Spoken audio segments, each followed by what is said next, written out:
네, 지난 금요일 김건희 특검의 압수수색이 있었습니다. 이날 압수수색은 국민의힘 김성교 의원의 자택과 사무실, 윤석열, 김건희 내외가 거주하는 아크로비스타, 김건희의 모친 최은순 씨와 오빠 김진우 씨의 주거지 등 8곳을 대상으로 진행했습니다. 그중 오빠 김진우 씨 장모 집에서 반클리포인 아펠사의 목걸이가 나왔다고 하죠. 이 목걸이의 가액은 무려 6,200만 원에 달합니다. 공직자윤리법상 500만 원이 넘는 보석류는 신고를 하게 되어 있습니다. 이 사진을 하나 좀 보여드릴 텐데요. 2022년 6월 나토 정상회의를 계기로 스페인 마드리드 순방을 갔을 때 김건희가 이 목걸이를 착용하면서 이 고가의 보석류를 신고하지 않은 것이 아니냐, 이런 의혹이 불거졌습니다. 이 논란의 목걸이가 이번에 발견된 거죠. 네, 왜 하필 김진우 씨 장모 집에서 이 목걸이가 발견된 걸까요? 그간 이 목걸이에 대한 김건희의 말이 너무나 자주 바뀌어서 좀 애매한데요. 아마 이런 거짓말과 변명을 뒷받침하기 위한 연막작전이 아닌지 좀 의심스럽습니다. 하지만 거짓말에는 좀 맹점이 항상 있죠.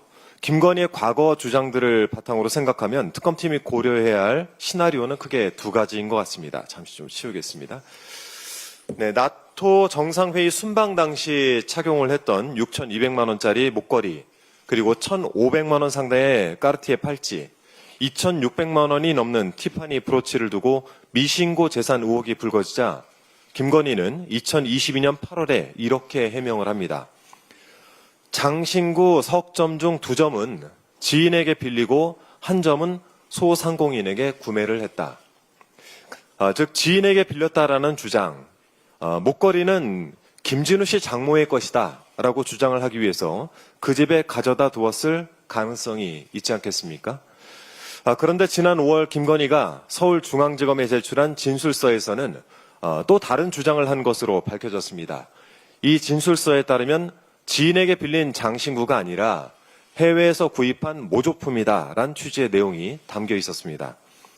이 진술이 사실이라고 한다면 목걸이가 김진우 씨 장모 집에서 나왔다는 것 자체로 증거인멸 시도를 의심해 봐야 됩니다.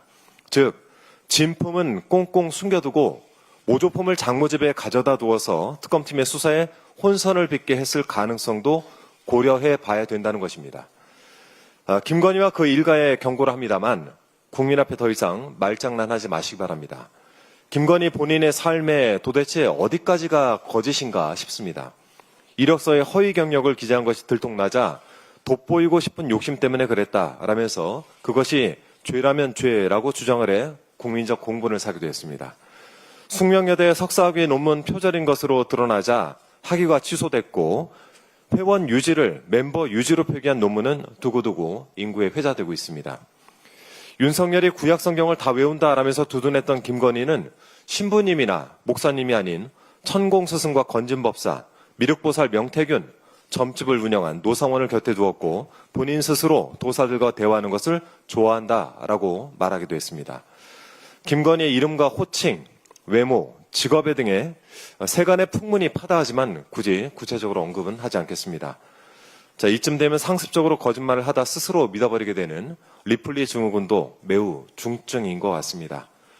이 끝없는 거짓말로 국민을 농락한 김건희, 그 민낯을 특검 수사를 통해서 명명백백히 밝혀내야 되겠습니다. 반클리포인 아펠 목걸이를 지인에게 빌렸다라고 해명했던 김건희는 물론이고 그 실무를 맡았던 대통령실 관계자 전원을 수사선상에 올려서 엄정하게 수사하기를 촉구합니다. 이 특검 수사를 방해하려 했던 저희나 또 정황이 발견된다면 업무방해 혐의까지 더해서 무겁게 그 죄를 물어야 되겠습니다. 끝으로 한 가지 더 말씀드리겠습니다. 이진숙 방송통신위원장에 대한 이야기 안 드릴 수가 없는데요.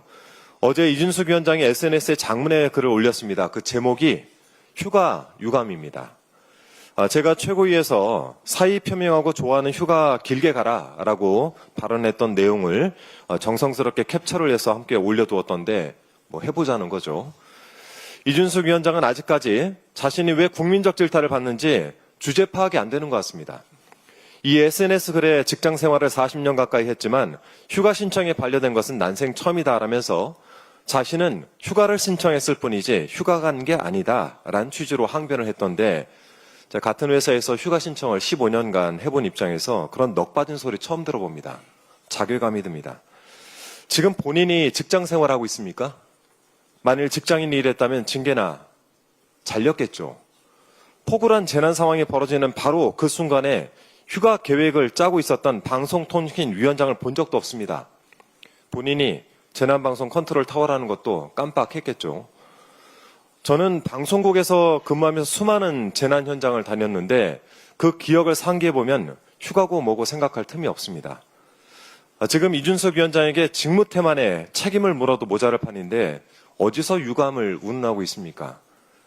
자신이 이라크 전쟁을 취재했다라고 한다는 그 대의 명분 때문에 바그다드로 진입했다면서 대의를 위해 목숨을 걸었던 전력 있는 사람들만 나에게 돌을 던지라라고 말했죠. 그렇게 따진다면 태국 쓰나미, 인도네시아 대지진, 중국 스촨 지진 등 이 여진 속에서 목숨 걸고 제 현장을 취재했던 저는 돌을 던져도 되겠죠. 쉬고 싶으면 쉬어야죠. 그래서 지난 25일 오후 3시 30분 조퇴하겠다라고 한 이진숙 위원장의 휴가 신청은 대통령실이 수리하지 않았습니까? 합당한 휴가 신청은 허가하는 게 당연한 일인데 조퇴한 일은 쏙 빼놓고 굳이 휴가 유감이란 글을 올려서 스스로 긁어 부스럼 만들며 이런 내용으로 정치행위라는 것 지탄받아야 마땅합니다. 아울러 그제 MBC 자회사인 IMBC 주식과 삼성전자 주식 관련 백지 신탁 의무 위반으로 공직자윤리위원회에 회부되었던데 소유한 주식이 직무 관련성이 없다라고 인정받기 전에는 관련 직무를 해서는 안 된다라고 되어 있는데 MBC와 삼성전자 관련 심의 의결을 했더군요. 방통위에 본인 혼자여서 중요한 안건들을 심의 의결하지 못한다라고 내용도 써놨던데 이딴 식으로 일을 하니까 그 중요한 안건 심의 의결을 하지 말라는 것입니다. 공직보다 정치행위에 관심이 많나 본데 좀 스스로 부끄러움을 좀 아십시오. 이제 당신에게 논평하는 시간조차 아깝습니다. 이상입니다.